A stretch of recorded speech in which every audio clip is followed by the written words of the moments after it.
on Clear Your Clutter Inside and Out, we're talking about the zero waste journey.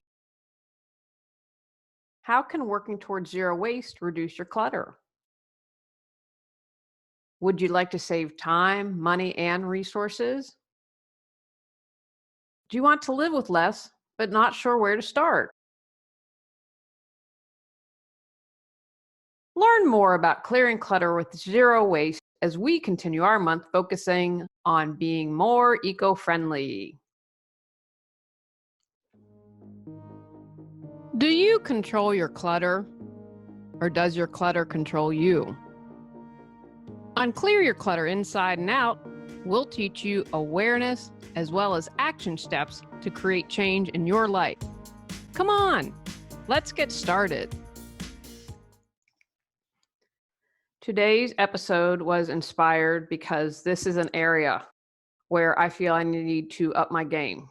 If you've listened to the podcast for a while or watched me on YouTube, you know we try to get solar. We're still not giving up on that dream. Where we're moving to, they have a solar co-op. So I'm going with the mindset that it wasn't meant to happen here, and we're going to get an even better deal when we move. And we have an electric car. So we've made some big changes because of our commitment. Although, my commitment is definitely more towards environment. My husband's more about saving money. I mean, don't get me wrong. I definitely want to save money. But as I've mentioned, solar was about part of our retirement strategy. But this is an area where I need to step up. I'm really good about recycling, about upcycling when I can, or reusing. But I'm really trying to get better and get in the forefront of stopping it before it even comes in. When I was there was one in Los Angeles, although sadly there wasn't one in Pasadena where I lived, but when I lived in LA and when I lived in Vermont, they had an amazing co-op. And I think I've mentioned that the one here is an hour away. It's just not, when you look at everything else, it's really not feasible for me. And so I really hope, maybe I'll have to see. I haven't Googled that yet where we're moving if they have a co-op. But when I belong to the co-op, you could bring your reusable jars. And I know that Whole Foods has started to do that. So there's certain things you can buy in bulk. You bring your jars, you do the weight and do all that, which I think is great because that cuts down on packaging, right? And I've talked about how countries are saying, hey, US, we don't want your plastic. We don't recycling anymore. So the more we do to reduce all that, and when you make the choice as a consumer, people are going to listen. They want to make money. So they will listen to you as a consumer, but we have to get to that tipping point where it reaches that we are going to demand these, enough people demand that it'll change. And so this, again, is an area where I've tried to improve. And one thing I've noticed, I'm 50, and this is an area where I notice it. As I've mentioned, I'm trying to learn to make my own products and buy less. But I don't remember as a kid in the area of makeup. And I haven't worn a lot of makeup at personal care. Like now we have disposables, right?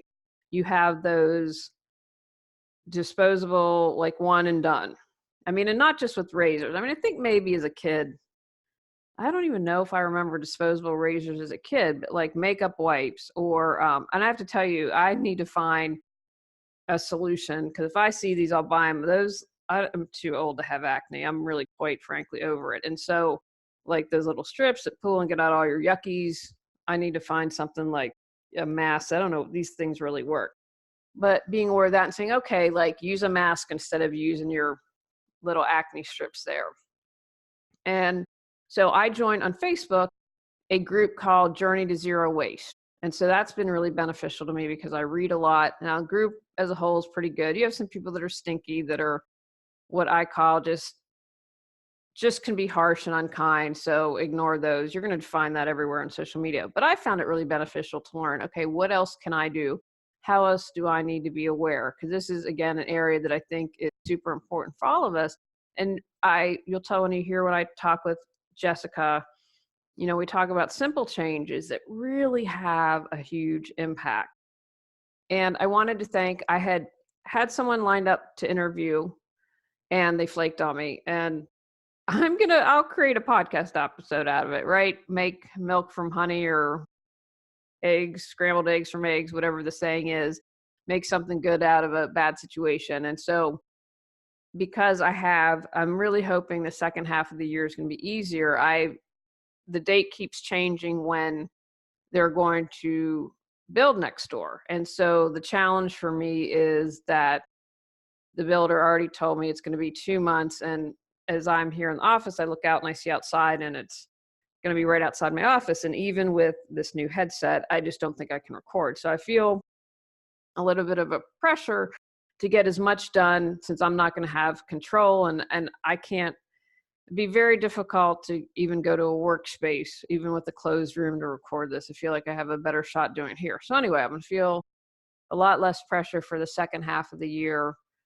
And hopefully I'm hopeful that construction will be done by July when I take my break. So fingers crossed on that.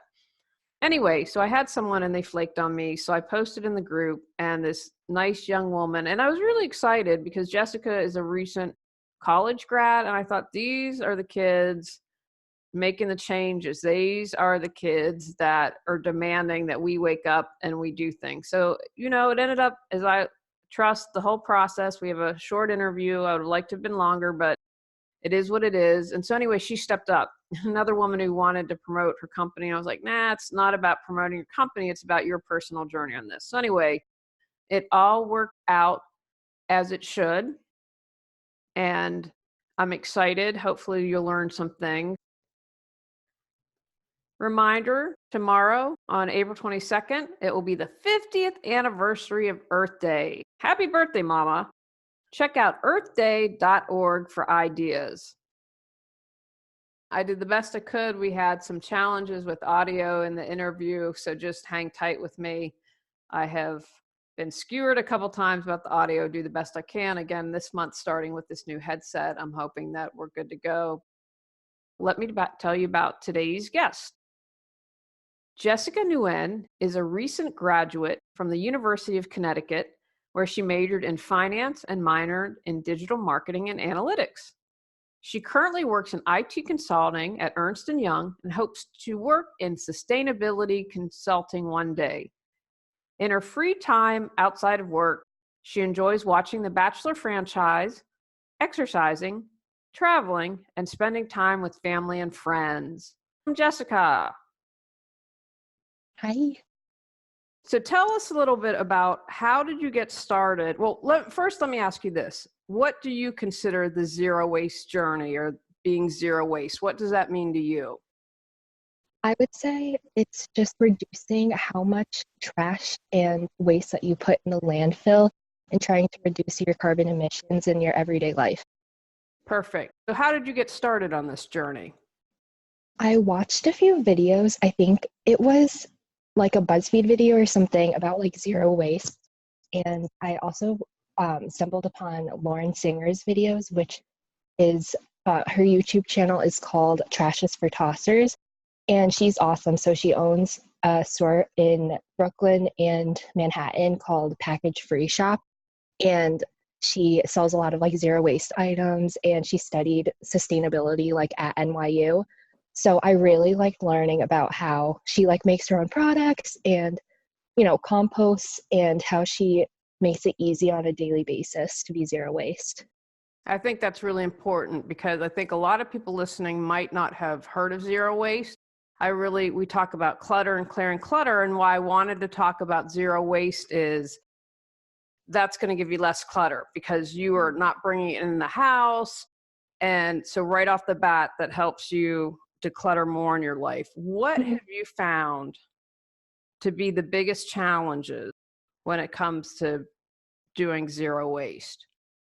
I would say definitely like buying food, just because like my parents love Costco, for example, and like everything ever in Costco is like packaged in plastic, and like they're not really going to change, so it's like difficult to try and help my parents change their mindset about like buying less plastic, or like trying to buy foods that aren't packaged in plastic.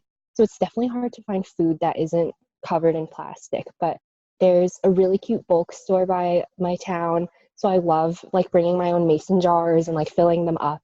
So that's really easy, and I love going to farmers markets and supporting local farmers that sell food without plastic. And I also think, let me see, like just being prepared on a daily basis to Mm-hmm. be zero waste. So like in my work bag, I would carry like a Tupperware with me in case like I were to buy food, to try and put it in that instead of like a single use plastic, container. Like some of my coworkers would be like, why do you carry that everywhere with you?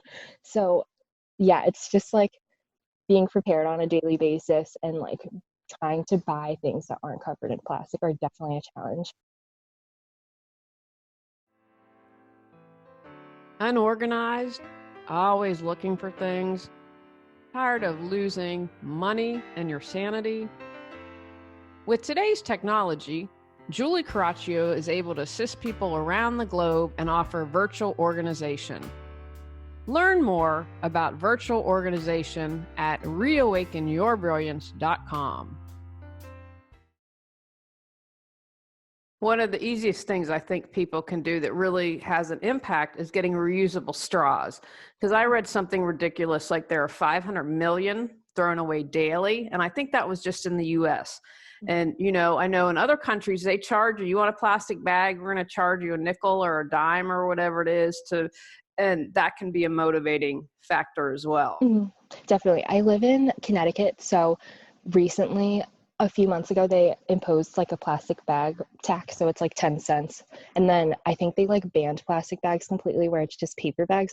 So it's really easy. So everyone has been carrying around reusable bags, and like it's surprisingly easy.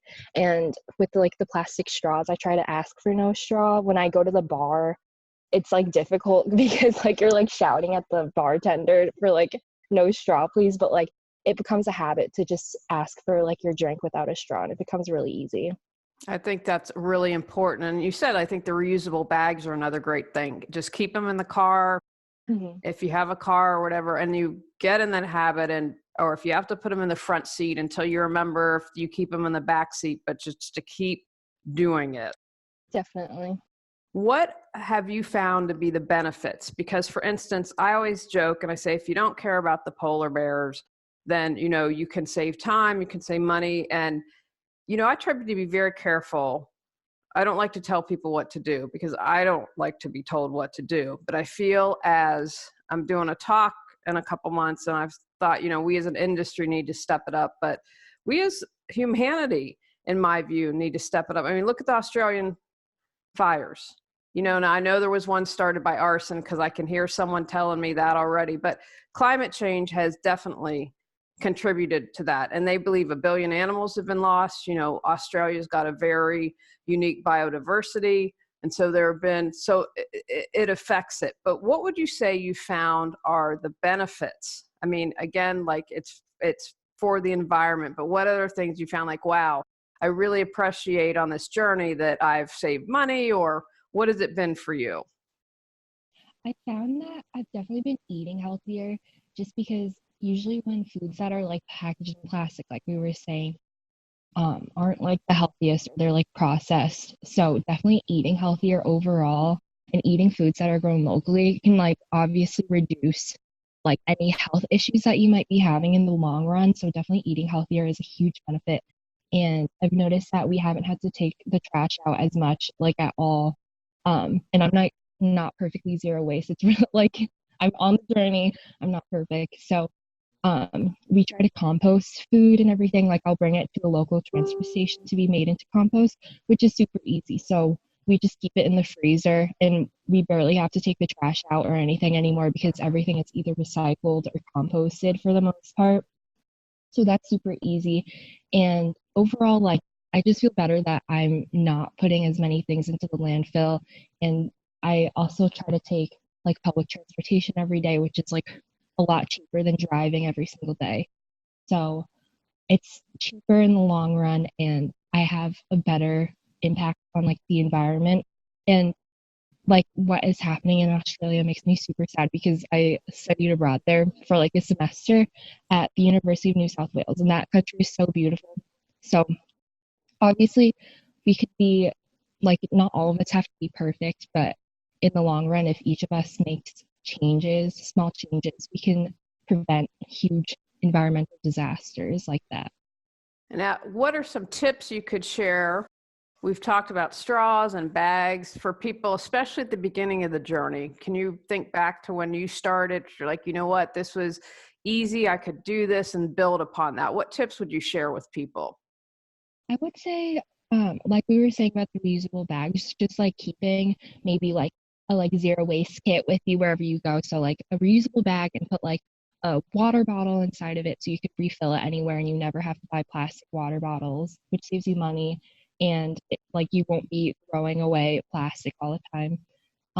Like a reusable straw, some reusable utensils, maybe like a Tupperware or something.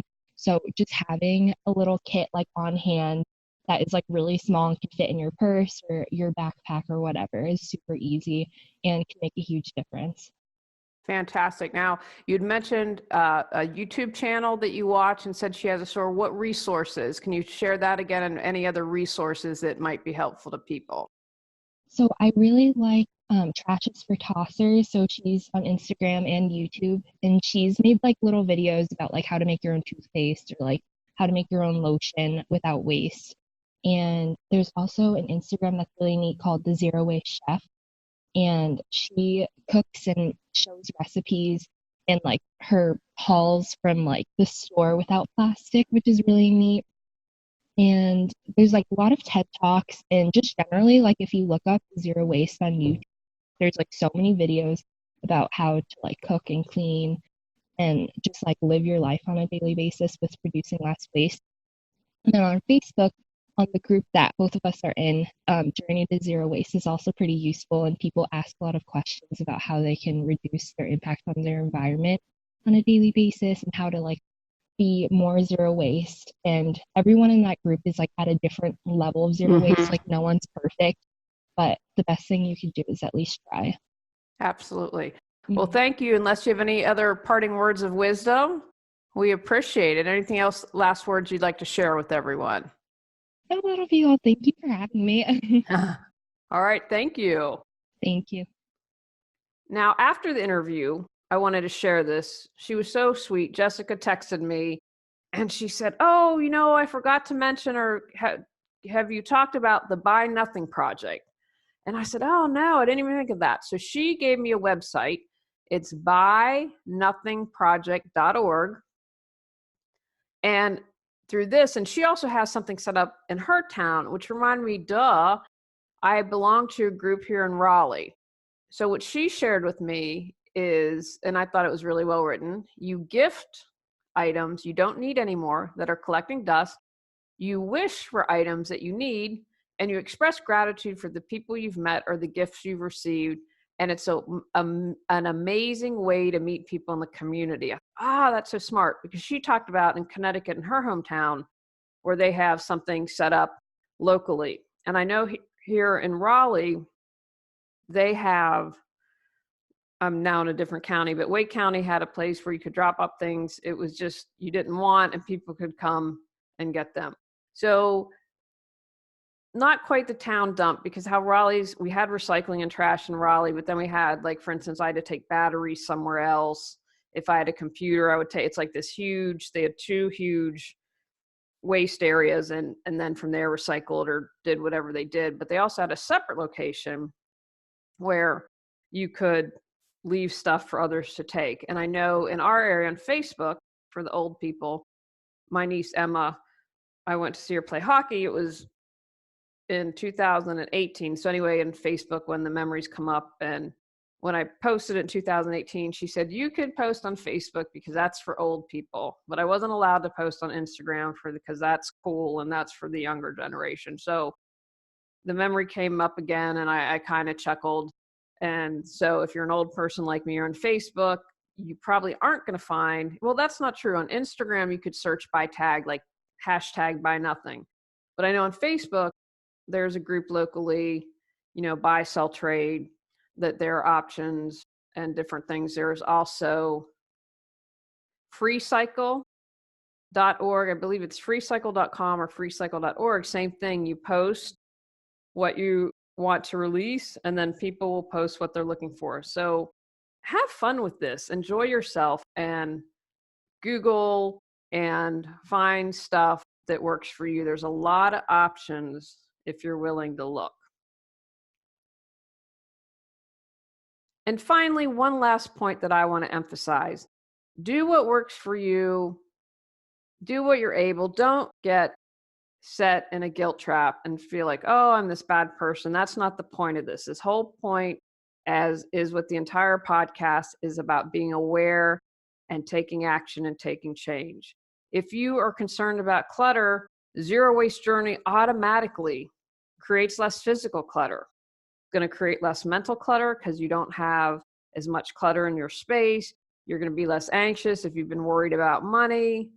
I believe it clears emotional clutter because it really makes you become aware of the difference you're making. And that's like a good boost of vitamin C and a shot in the arm to make you feel good.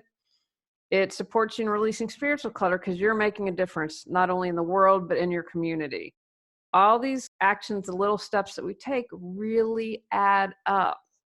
So again, relate this, and when you're considering a zero waste journey, on how it can support you in clearing clutter in your life. Take actions from today's podcast. Research zero waste and see what else you can learn. Ask others who are on the zero waste journey for tips. Examine where you can buy less and where you can create zero waste. Commit to making small changes where and when you can. Consider sharing what you're doing with others. On our next episode, we're talking about eco-friendly apps to make your life easier. Go out, clear your clutter to create the life you choose, deserve, and desire. When you clear your clutter, you can share your gifts with the world. Sign up for our free newsletter at reawakenyourbrilliance.com.